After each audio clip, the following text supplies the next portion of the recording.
Oh, this is Jason Callan again. Hey, I decided to send a video response to FINISPELLNUT'S because we were talking about Herschel and Lewis a little bit in the comments, and instead of typing a bunch of things, it's probably just be easy for me to talk about because I am a big Herschel and Lewis fan.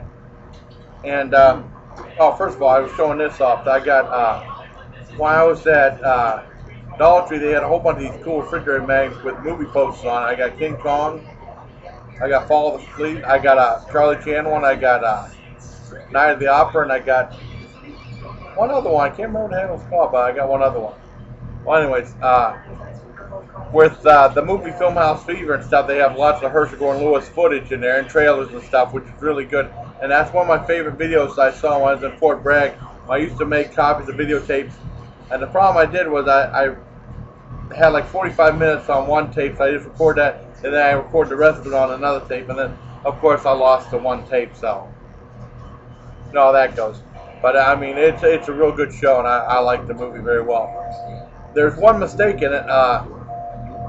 There's some really cheesy footage of like a ghost, and it says it's from the movie Something Weird. It's not. It's from an Al Adamson movie called Hospital of Terror, also known as Nurse Sherry. It's really silly footage if you get a chance to see it in the movie. It's not from Something Weird. Something Weird is about LSD and this one lady turned into a witch and all this other ESP stuff, really strange stuff. But that's something completely different from the clip shown in the movie. Well, anyways, we were talking about the movie Living Venus, and I have a great book, Taste of Blood. I do not have the amazing Herschel and Lewis book, the book that was famous in the 80s that got out of print. If anyone remembers seeing Green Fangoria magazine, know that they were selling it in there, and then of course it's sold out and it's out of print. The only time I've ever seen a copy of it was they used to have a heavy metal video magazine called Hard and Heavy, and they had a segment called Trick or Treat. And what they do is they give a certain rock and roll star a bag of goodies, and they comment on it. You know, they had Gene Simmons on it, and the one where they used the Herschel and Lewis was for Alice Cooper. And Alice Cooper said he's a big fan of Herschel and Lewis, and he said that no one's ever achieved some of the gore effects he's ever done, but nowadays it's hard saying, you know. But not with the Gore girls. I mean, he's probably pretty much in there, you know, still making the gore and stuff. Now, the one thing about Living Venus was Harvey Korman was in there, and I have an ad for the original poster art for the movie in here, and it's a hard movie to find. I've been looking for it too. That's why I asked. Let's see if I can find it. Living Venus. And they were talking about Pagan Magazine. She was the answer to every lonely man's dream. Let's see what else it says. Inside the pages of Pagan Magazine, a hard-hitting inside story of the magazine publishing industry and the reckless men who run it. You know, and Harvey Korman's in it before he got famous. And there's a wild story about Harvey Korman because whenever he finished the movie, he told Dave Freeman and Herschel and Lewis that he's heading to L.A. He doesn't want to make any movies like this anymore. And then he later became famous for being on the Cara Burnett show, you know, and then being in movies like History of the World Part 1 and a whole bunch of other stuff.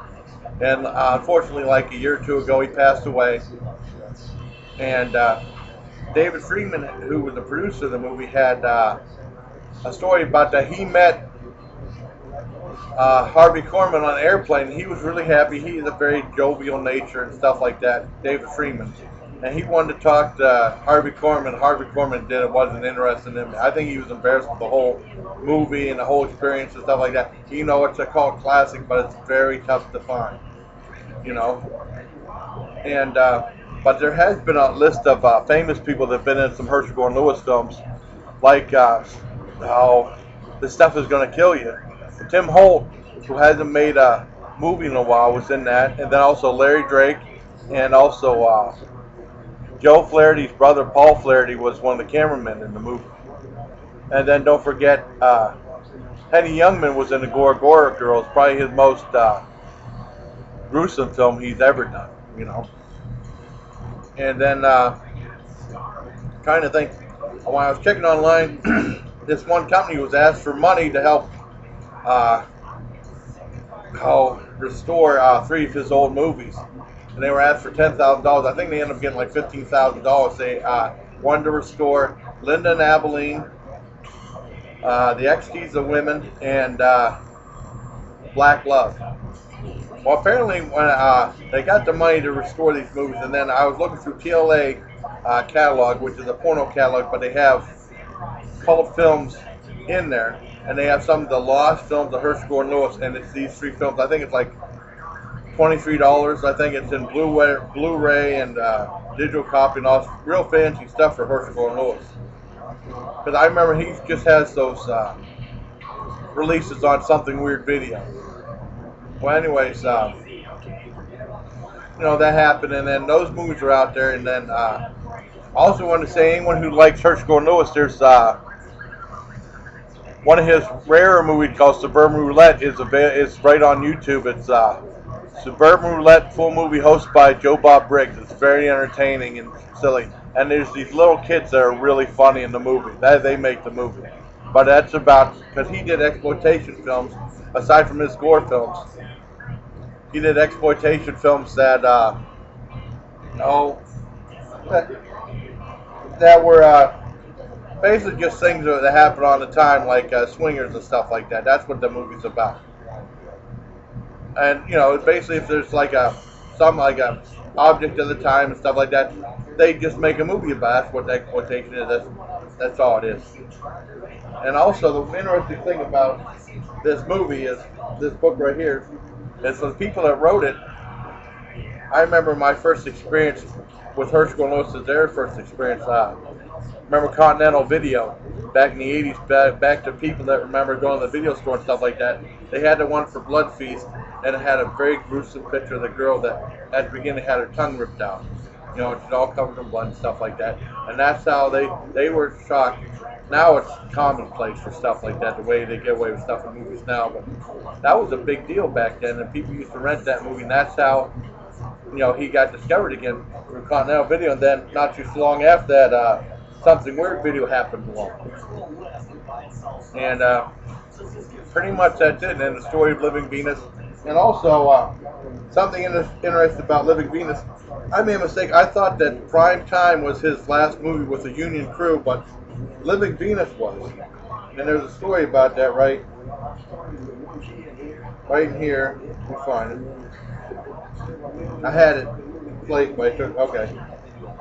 Yeah, here it is. Noting passing, Living Venus was Herschel Gordon Lewis' second and last union crew film. It went down this way. Knowing that one of the union workers was absent, Director Lewis asked the fellow union worker to plug in the camera. The union worker replied, "It's not my job." Lewis stepped over to plug it in himself and was abruptly threatened with a walkout by the remaining union crew members. Lewis vowed that he would never again use a union crew again. It was a vow that he understandably kept. Collective bargaining and common sense need not be mutually exclusive. So he did movies himself after that. And they said that the movie before that, Prime Time, didn't look like any other movie. And Karen Black was in that movie also. Talking about celebrities. And also, if you remember, the Blast-Off Girls had Colonel Sanderson. And that was another celebrity. Well, anyways, it's just easier for me to say that instead of commenting on a whole bunch of stuff, because I'm a big Herschel Gordon Lewis fan. And yeah, I'm glad you remembered my comment when we saw that on the Academy Awards that Hal Needham got an honorary Oscar. That's pretty cool. Well, anyways, this is Jason Callan. I hope you like my video response. I hope you put on your thing for Philmouth Fever. Philmouth Fever is a good movie. Steve Buscemi looks a little goofy in this one, but it's a real good show. Thank you very much. Bye. I wouldn't get raunchy. Exploitation is just that there's a topic at the time they just exploited in the movie. That's all that is.